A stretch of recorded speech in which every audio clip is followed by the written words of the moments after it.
Hey guys, how's it going? Today's video is going to be all about the website For the Words, the number 4, and then the words. I'm going to have it written right here, linked down below, etc.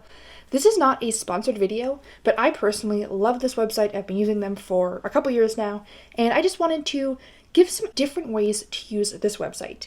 Now, this is not going to be a tutorial video. If you're looking for something more of just overall how the website works, tips and tricks, etc. I know some other people have made videos like that, and I will link them down below. If you did want something like that from me though, definitely let me know and I could definitely do it. I will briefly explain what it is just in case you're not familiar with the website. They're a writing website very focused on the habit and the routine of writing. There are different little quests and monsters that have word counts associated with them that you beat. There are forums, there are streaks, which is one of my favorite aspects. And it's just a very helpful website. Now I want to be upfront, this is not a free website.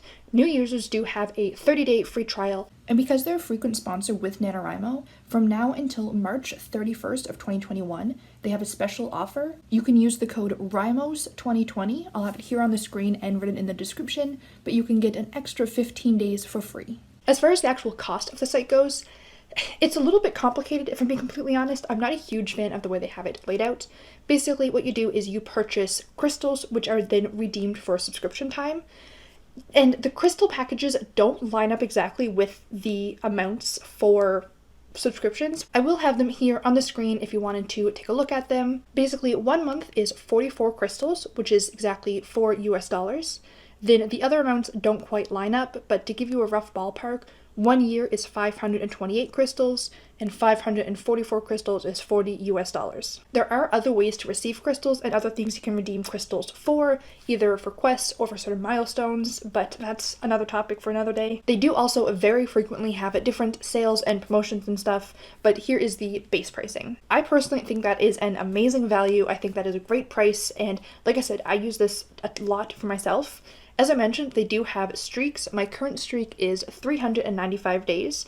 So as you can see, I love this website. I use it all of the time. Now that we have that out of the way, I'm going to tell you 7 different ways that I personally use For the Words. Number 1, regular old story writing. I feel like this is the default and what a lot of people do use the website for, whether it's drafting novels, short stories, etc. This is especially awesome for NaNoWriMo because it counts your words, it kind of really focuses on getting that consistency down, and they always have a big month-long event every November to coincide with NaNoWriMo because they know that so many of their users do also participate in NaNoWriMo.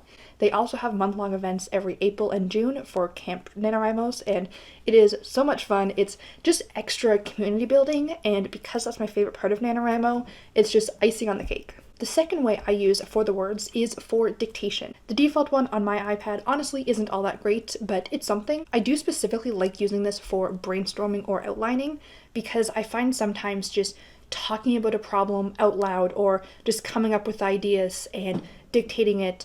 Yes, sometimes the dictation will save the wrong word or mess up a sentence because I mumbled or corrected myself, but just having that free-flowing stream of consciousness is really helpful for brainstorming for me, and because I have it written out right there, it's really helpful for me to go back afterwards and kind of pull out the useful parts and maybe delete the parts that aren't so great. Number 3 is journaling. So about a year ago, I wanted to get more intentional with my journaling because I know that it's something that is helpful for me. It's really good for keeping my mind clear and thinking out my thoughts, and it's just really good for my mental health. But sometimes I don't really feel like doing it. So the feature of the daily streak in For the Words was a huge motivation for me. Every night before bed, I would open up the app and I would just journal a little bit. Like I said, you only need 444 words for your daily streak, and I feel like for journaling, that's not at all difficult, and especially because I tend to ramble, as you guys may have noticed. I found it was really easy to reach that goal, and usually I far exceeded it. I'd either start going on and on about something, or things would just flow, or I'd realize that I just had more to get off my chest, but just having that motivation to start was really helpful. Number 4 is actually a combination of number 2 and 3, and that's dictation journaling. Sometimes when I'm really stressed or I just have a lot to get off my chest, or sometimes when I know that I should be journaling, but I'm just not quite feeling motivated enough to sit down and start typing, I do dictation journaling. So I sit down, I turn on my dictation app, and I just ramble. I rant, sometimes I go off on random tangents. Sometimes I just spend like 20 minutes talking to myself, and it's really helpful to get things off of my chest, and I just feel so much better afterwards. Also, because I don't like saving my journal entries afterwards, some of them I do if it's something really important or if I'm like planning something at the same time and thinking that out loud. Sometimes I will save that, but for the most part, I don't like to save them. It's kind of like when you write a letter to someone to get things off your chest, but then you rip it up or burn it in a fire. I feel like it's the same thing. So the fact that the dictation app doesn't always catch my words perfectly is really not a big deal at all.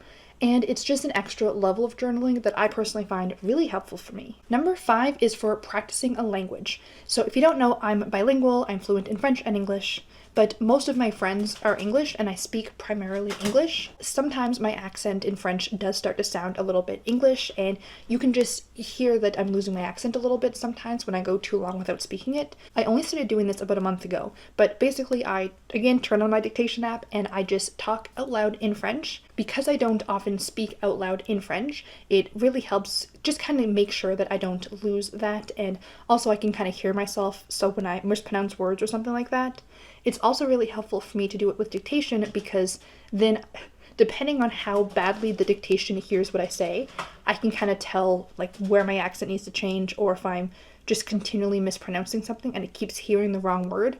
It just kind of makes me more mindful and noticing when I need to kind of work on things a little bit more and what I need to practice. That actually inspired number 6, which is journaling in another language. So I am in the process of learning Spanish. I've been learning Spanish for about 2 years now. My area has no Spanish. Like, I'm in Canada, Atlantic Canada. If you're wondering, the reason why I wanted to learn Spanish is because I am a huge wrestling fan, and Mexico has such amazing wrestling, and I wanted to be able to watch more Mexican wrestling and actually understand them when they're cutting their promos and when they're doing interviews and whatnot in the ring, and so that's why I'm learning Spanish. But anyways, because I know nobody in my real life who does speak Spanish, I don't get to practice it much out loud. Most of it is, you know, like Duolingo type things. It's vocabulary, it's repeating back what I hear and listening. But my Spanish speaking is not all that great. But journaling in a new language is really helpful because, first of all, it's practicing, even if you're not speaking out loud, the speaking aspects of it. So instead of just listening and translating in your head, creating the sentences and, you know, sentence structure, conjugating verbs, all of that stuff, instead of just memorizing vocabulary. Also, I've realized that I kind of come across some words that I didn't realize I don't know, like common words that I use a lot or expressions that I use in everyday life, but I realize I don't actually know what the equivalent would be. What I do is I have one tab open for my actual journaling and one tab with Google Translate. So while I'm journaling, if I come across a word that I don't know, I pause what I'm doing and then I look it up and then I learn a new word. And because I'm immediately using it in a sentence, I find it just helps me retain the information so much better. And it's just extra practice and has been honestly really helpful, and it's making me feel a lot more confident in it. Again, I have no one to speak Spanish to, but just makes me more comfortable in the language, and it makes it easier for me to understand the language when I watch wrestling. And finally, number 7 is motivation for other writing related things. So for me, the main thing in this category is captioning YouTube videos. Because honestly, I hate captioning videos. It is so time consuming and tedious. I'm not good at it, but it is something that I personally find really important and I do like to prioritize on my channel. Sometimes if a video is up late, it's not because I didn't film the video. 9 times out of 10, I filmed it, I uploaded it, but I haven't put the captions on yet. And I just want to have the captions available immediately. That's just something that's important to me. But the process of it, I don't enjoy. I find it really annoying. So I use For the Words for that. Depending on if there are auto captions that are generated or not. If there aren't any, then I just write out my regular captions in a normal For the Words document.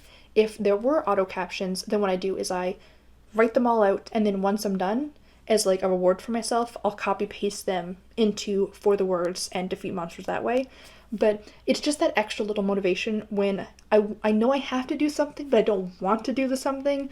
So it's just that extra kick in the butt that honestly I need sometimes.